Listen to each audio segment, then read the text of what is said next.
My not so favorite question. Hi everyone, Leo Notenboom here for askleo.com.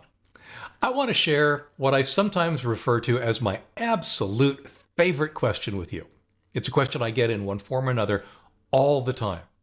Literally, not a day goes by that I don't get some form of this question. It's simple, and it is super easy for me to deal with. My favorite question of all time is, it doesn't work. Now, I'm sure that's not what you expected.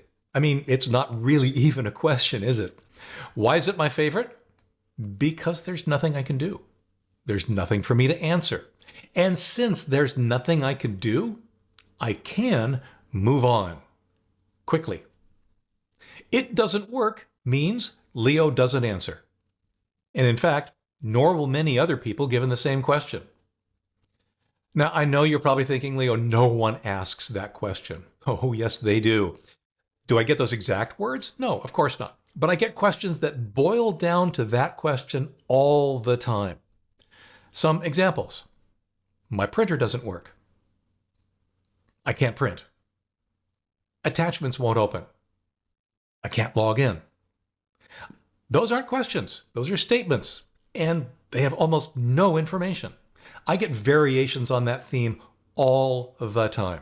Seriously. No question, no information, no nothing. Just a statement that something doesn't work with no information to help me understand more.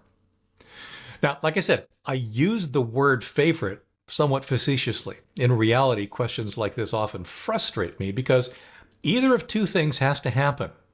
Either I end up embarking on what usually boils down to a frustrating game of 20 questions to try and get the information I need to help, or whoever asked just won't get an answer. They won't hear back from me at all. And this frustrates me too because I really do want to help. Since going back and forth trying to tease out more information is frustrating for both of us, and since I'm usually short on time and long on other questions, you can guess which of those two options is more likely to happen. I click next and move on. Even though it saves me a lot of time, I guess it's not really my favorite question at all. I'd rather be able to get you an answer. How do we tip the odds in favor of getting you the answer you need? Well, there's a long list of things I could say, but I'll prioritize three things. Three things that if you at least thought about it for any question you're about to ask, you'll be greatly increasing the chances of my being able to answer. And to be honest, this applies to asking a tech question of just about anyone you can think of, not just me. First, please tell me what software you're running. What version of Windows? What program are you running that's giving you difficulty? Is it a program on your PC or something you're accessing online via your web browser? And if so, which browser are you using? Second, include the exact text of any error message you get. If you tell me it said something like, that's not really good enough. Computers are darned picky, and the devil really is in those details. Something like could mean hundreds of different errors or problems. The exact text of the exact error is a huge shortcut to understanding a lot of issues. Third, tell me what you were doing when you had this problem. More than just running your computer. Exactly what actions, what keystrokes, what specifically were you doing when whatever it was didn't work? Step by step, if at all possible.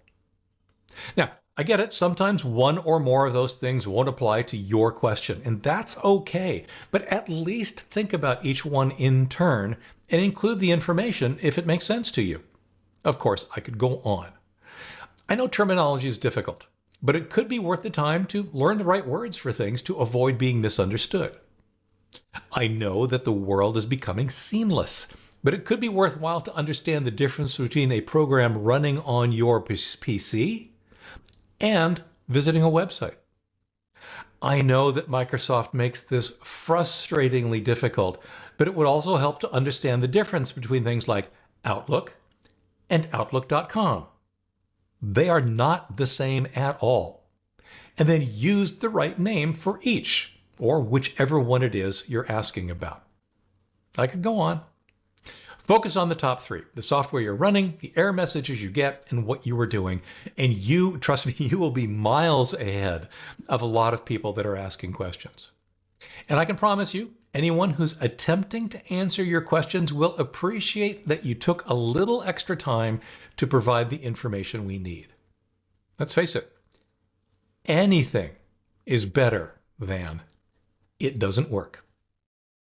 For updates, for comments, for links related to this video or more, visit askleo.com/18891.